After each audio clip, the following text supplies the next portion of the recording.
Hello everyone, and welcome to another episode of VizRT Tuesday Tutorials. I am your host, Richard Evans. Don't forget to like, comment, and subscribe.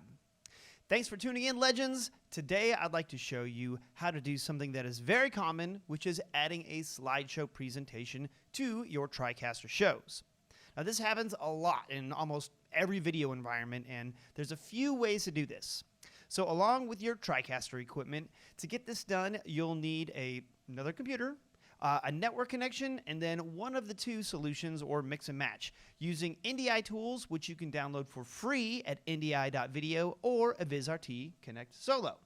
Both of these work great in this situation, and I'll explain how to use them both and some of the fun things that you can do once you have these signals brought into your workflow to maximize audience engagement.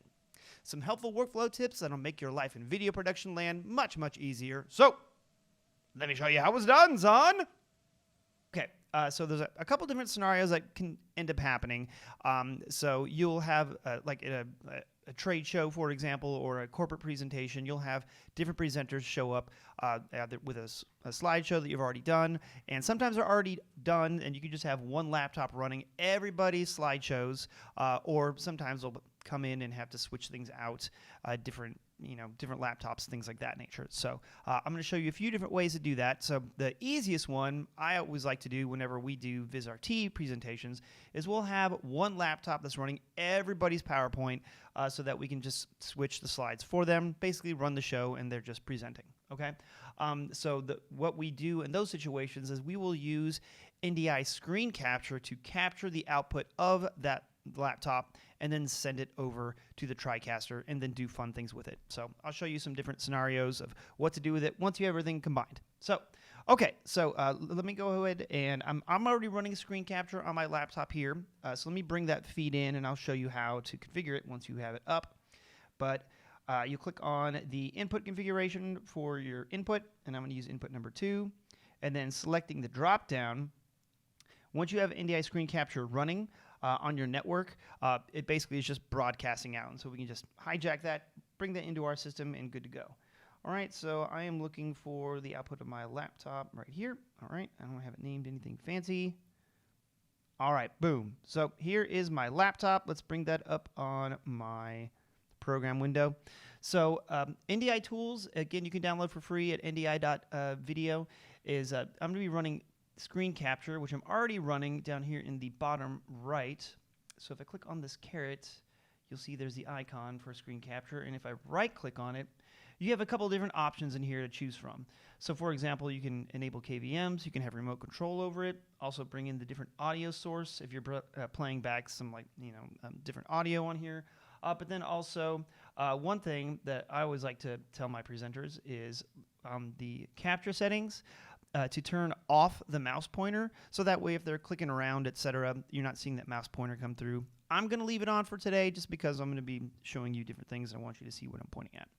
All right, so that is one thing. And then also to tell all of your presenters, this is where it's awesome if you're doing a dedicated, just one system that you're in control of, to make sure that notifications are turned off, because you can be running a very serious presentation talking about your technology, and then it can get real awkward when you get a message in the top right corner from your significant other saying to bring home some cat food or something like that. Totally throws everybody off. Okay, so that's another big point here. But basically, I wanted to show you this as well, is that you can use any slideshow application like Google Slides, PowerPoint, etc. And then once you have this in here, you are good to go. So once I just hit my slideshow like this, for example, I can full screen it, and then there we go. I have my PowerPoint presentation, and I can advance through it, and it'll have all the animations that I've been working on, etc. I don't need to do anything on the TriCaster. I can just simply navigate things back and forth. So another thing that you can use is going to be using the Viz Connect Solo. Now I have the HDMI version here. It is powered with a PoE, so I simply plug in a network cable into my PoE switch, and then I can run it all off of one cable. And then from here, if I have different presenters that are coming on stage and they're going to be swapping out laptops, I can basically plug in the HDMI output of my laptop into this, and when it's in encode mode, I am now broadcasting over NDI via this one simple device. And then from here, let's do the same thing. So instead of grabbing the NDI feed from a screen capture, I'm going to grab the output of the Viz Connect Solo. So go into input number 2, same thing. Select this drop down, and then we'll find the name of my Connect Solo, which I've just selected as PowerPoint Solo. So boom, same thing. So if I escape there, you'll see that I'm just basically running the same laptop on this, just a different way of bringing this in. Okay, so we have these feeds in here. So now let's start to do some fun stuff with it. So there are different ways, because one of the big things with doing a PowerPoint presentation and you know, with a live presenter, etc., is it can get a little boring if you're just having the slides up all the time. So I want to show you some different ways of combining these so that you can maximize audience engagement.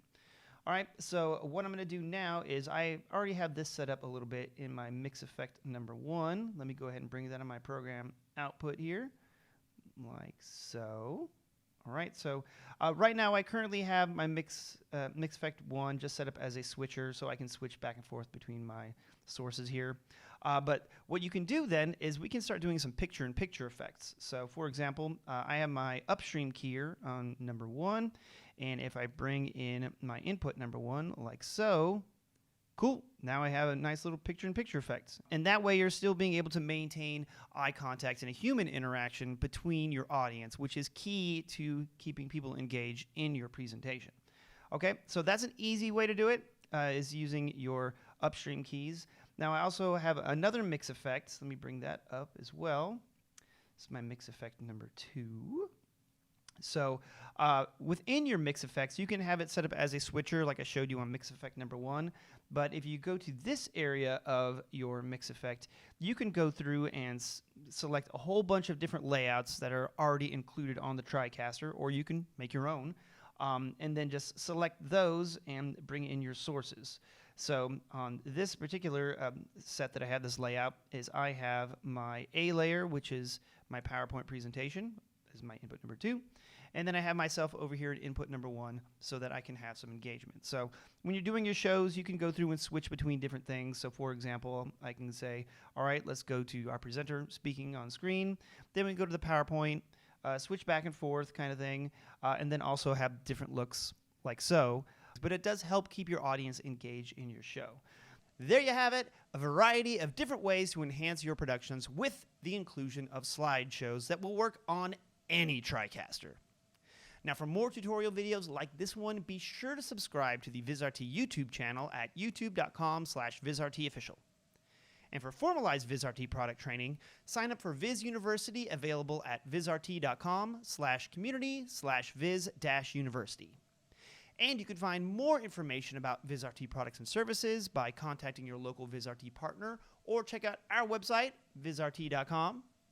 And if you're posting your work using VizRT products on social media, make sure that you tag us using the hashtags VizRT or TriCaster. I see all of your posts. Love what you're working on. Keep it up, legends. Thank you again for watching, and I'll see you again real soon for another episode of VizRT Tuesday Tutorials.